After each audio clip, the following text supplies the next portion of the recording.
Ayan mga kapatid, pupunta na naman tayo sa panibagong vlog natin na halamang gamot. Itong halamang gamot na ito mga kapatid ay maganda ito sa sa mga high blood, sa mga may high blood, diabetes. Yan. Sa may mga diabetes, sa may mga nervyos o kung anumang uri ng sakit. Sa mga cancer mga kapatid.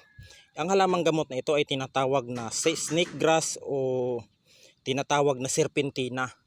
Napakaraming benepisyo na maaring makakapagpagaling ng inyong mga sakit.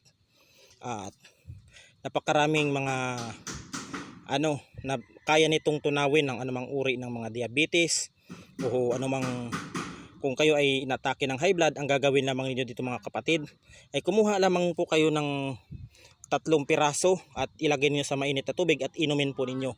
At aasahan po ninyong bababa ang inyong blood pressure kung kayo ay high blood.